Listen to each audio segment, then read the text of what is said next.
Okay, I'd like to introduce Robert Freeland, who's a director for Icarus Interstellar. And like most people in here, it's hard to imagine him not being passionate about our core mission to go explore nearby stars. He's the deputy project leader and core designer for the flagship project Icarus, and is here to give us an update on our approach for doing that. So, turn it over to you. Thank you, Les. Thank you, everyone, for the opportunity to speak here today. As Les said, I'm a director for Icarus Interstellar, which is an umbrella organization for a number of projects that are devoted to our core mission, achieving interstellar flight by the year 2100. The flagship project for our organization, which actually predates the formation of the organization, was Project Icarus. So if you could flip to the next slide for me, please. You're all familiar with this one by now, I'm sure, but we've made some decisions about our target and some other things over the last couple of years that get me to the summary down there at the bottom, which is to design a credible, unmanned, fusion-based probe using current technology that's capable of fully decelerating a functional 150-ton scientific payload into orbit around Alpha Centauri system within 100 years of launch. So that's it in a nutshell. Go to the next slide, please. As Rob mentioned earlier, we had a design competition in London last year where we broke up into a number of different groups and explored different propulsion systems. And the outcome of that was 4 different ship designs using different propulsion systems. And I worked on this particular one, which was a Z-pinch drive. Now, it didn't look like this when I presented it in London.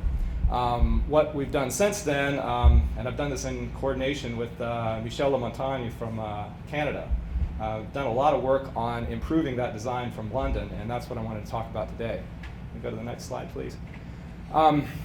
This ship uses a Z-pinch drive, and a Z-pinch is something many of you might be familiar with now. It's a naturally occurring phenomenon in nature where you drive a current through some kind of conductor and it generates a magnetic field around that conductor, which then crosses with the current itself to generate a force toward the middle. So it pinches whatever it's going through. Can I go to the next slide, please? This slide was in Rob's presentation, but I love it because it shows you 2 things that show you this is real. Okay, you've got lightning, which is a Z-pinch, and then you've got this rod that got struck by lightning. And you can see that it didn't get blown up, okay? It got crushed. And that's what happens when you get the current running through a conductor. We go to the next one, please. If you're trying to turn this into a fusion drive, what you're going to try to do is use a plasma there where it's getting crushed. And so this is a basic little drawing of how that would work. You're sending a current through this plasma, and of course it induces the magnetic current, which crushes the pinch. And now down there at the bottom you can see we've got the Bennett-pinch relation, which really is the basic formula that describes how these things work, where you're balancing the magnetic pressure against the pressure of the plasma. Next slide, please. This is a little drawing of how one of these pinches would initiate, and I credit a fellow named Sean Connect, who was working at UAW on pinches there, where they actually have an experimental facility, by the way. What happens is you put this plasma in on both sides of that central electrode, and you initiate your voltage across the plasma, which drives current through it. The current passing through the plasma generates a magnetic field that starts to force it toward the middle, and it propagates on down this outer electrode in kind of a zipper fashion until you get the image in the bottom right corner here, which is a sustained pinch. Go to the next slide, please. Now, there are 2 big problems with Z-pinches as they've been studied for, well, not so much for fusion yet, but just in general trying to maintain a stable pinch. And that's these 2 instabilities, the sausage instability and the kink. And what Yuri Shumlak at University of Washington discovered was that if you can get the plasma moving fast enough through the pinch, the waveforms cancel out and you can actually maintain a stable pinch. And so he developed some mathematics to describe how that works. Next slide, please. This is his experimental apparatus where he was testing some of this stuff. It's only a meter for the pinch itself, and then another meter for that assembly region that's on the right. And I have to apologize, this is like the only slide in the entire thing where the pinch is going the opposite direction. So it's blowing out that way instead of this way. In any case, you can see kind of the details of the experimental thing if you're interested in it. It's up on his website. Next slide, please. These are the results of his experiment, though, which I think is the most interesting piece, because the graph on the bottom there shows the dampening of the instabilities in the plasma. And you can see that it kind of just dampens out toward the bottom, and you've got your stable plasma. So that was really exciting to me when I started reading about this stuff, because that's one of the big issues with fusion. Can we go to the next slide, please? These are two drawings of potential fusion drives based around this principle. The one at the top was drawn by Schumlach, and the one at the bottom was from Marshall Space Flight Center, where they're also doing research on this principle. So go to the next one, please. This is a kind of a collage of the various versions of Firefly as they've evolved since the London meeting. So upper left corner was what I presented in London last year, and then a bunch of drawings that Michel has done between last year and now, showing the evolution. Now, I should say that in the drawing in the upper left corner, you don't see the radiator on there because it was actually a liquid droplet fountain radiator that went out the front of the vessel. And so the idea was that all of your heat would be radiated in this cascading fountain. I found this concept on an old design called Valkyrie. Sorry, I'm not close enough there. So it seemed really neat, but what we discovered was that A, you've got a pumping volume problem from the back where all the heat's generated to the front where you're trying to run the fountain, and B, the acceleration of the vessel isn't really all that great, and so the droplets take a long time to go up and come back down, and as a result, you have to make them rather big, and then they get really heavy. Anyway, it just didn't work. So we tried briefly in number 2 a liquid droplet radiator with like fixed emitters and collectors, and it didn't really help a whole lot. So then we finally went around to just static radiators, and somewhere along the line, right around 4, Michel suggested that we go to phase change radiators, which allowed us to actually deal with the amount of radiation coming off of this thing. Now, let's go to the next slide here for a second. These are the the old question about fuel selection, and I'm just going to cut to the chase because you guys are all familiar with this. We decided to go with DD just because we can get the stuff and deal with the downside of that, which you can go to the next slide, which is a lot of waste energy. Half of the DD fusion generates these 2.45 MeV neutrons. The other half generates tritium, which immediately reacts in the plasma to generate these 14.1 MeV neutrons. And on top of that, we've got X-rays coming off of the plasma from all of the brimstolling. I mean, it's just nasty. So one of the things that became obvious as we started working on this in the very beginning was that if you try to shield all of this stuff, there's no way you're ever going to build a viable vessel out of it. The masses are just too great. So the principle that we've undertaken with this design from the beginning is to just let as much of that radiation as possible go straight out into space. Go to the next slide, please. And again, just a picture of it. I'm going to kind of walk through all the systems on this thing. So next slide, please. This is a description, kind of another little diagram of how the drive works. You can see the current flows through the middle of the pinch there. So it goes kind of down this one electrode on the left, through the pinch, and out this other electrode, these electrodes on the sides on the other end. And yeah, I've got a laser pointer here somewhere. Nah, I don't see it. Doesn't really matter. So the point is that you've got this huge current kind of running in this loop, and so one of the important pieces is to get that return path across the top so that we can accomplish that. Next slide, please. So the engine itself. What I've got here at the graph in the middle, I think, is probably the most interesting piece of this, because what we did was model the plasma species as they evolved down the length of the pinch.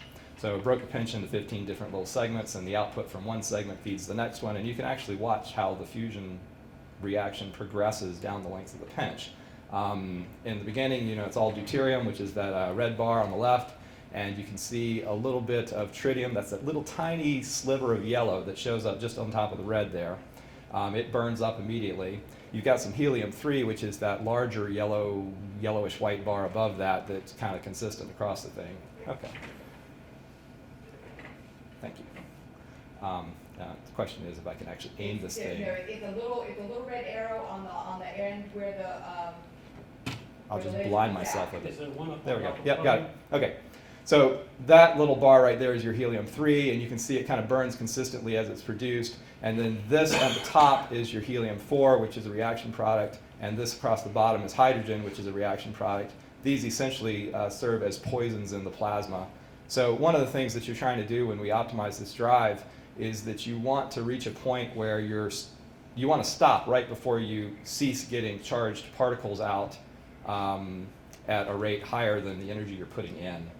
And there's a whole bunch of math involved in getting to that point. But the general, well, let me just go to the next slide. This is another little diagram of kind of current flows and whatnot. But one of the things we were trying to get to here down the side is actually calculating radiation loads from both the neutrons and the X-rays on various parts of the vessel.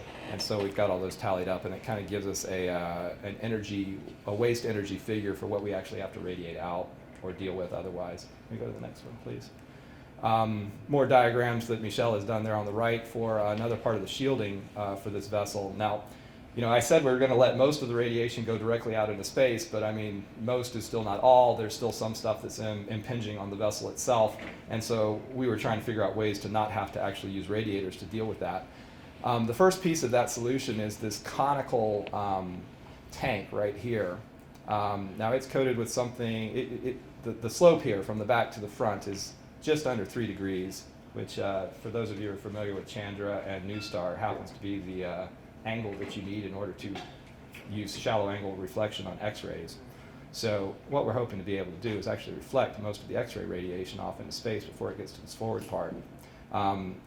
The inner shell of this tank, it's not completely full of deuterium gas, but right along the inner shell of it, it is.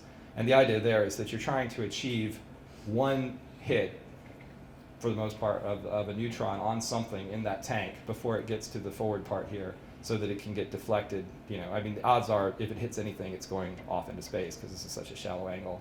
Anything that makes it through that hits this beryllium shield here and is either absorbed or scattered.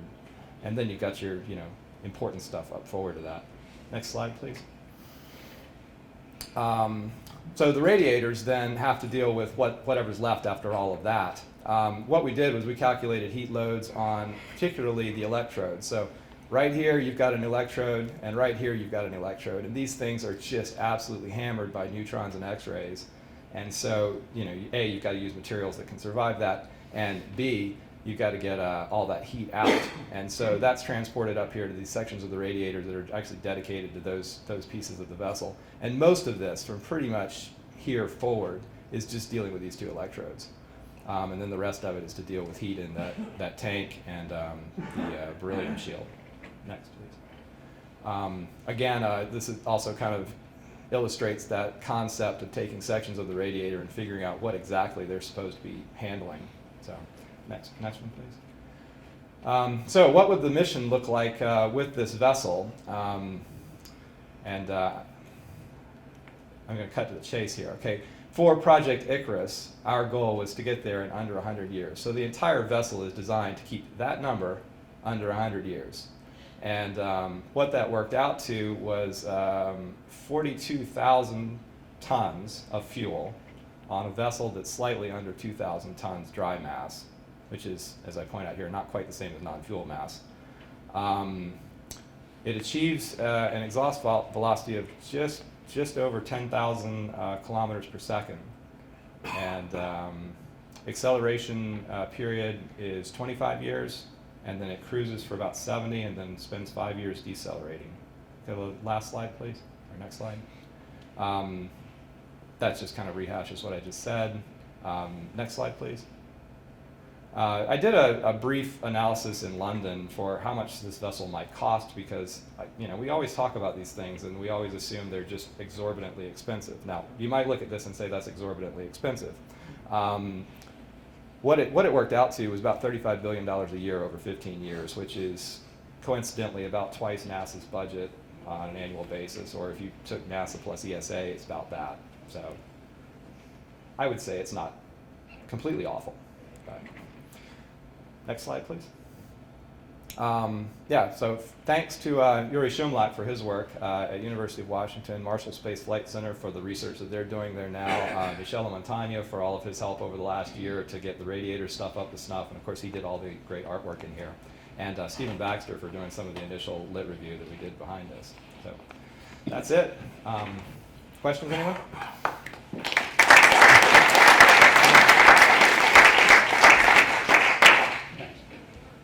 What's the aspect ratio of the Z-pinch? That is, what is the length of it divided by its diameter that it's stable over? That has the key parameter that determines the stability in classical Z-pitch dynamics. That's exactly right. The length of the pinch region itself is 75 meters. Now, in order to maintain a stable pinch over that length, the plasma has to be shot into this thing at 500 kilometers a second. So what we essentially have is a two-stage engine, because to get the plasma up to that speed, we're using an MPD thruster to get it going, and then that gets injected into the pinch where it gets pinched. So, hope that answers. And as far as the diameter of the pinch, it's a fraction of a millimeter, and I've forgotten exactly what. It's very, very thin, which consequently means that all the radiation immediately escapes. So, yes, next question.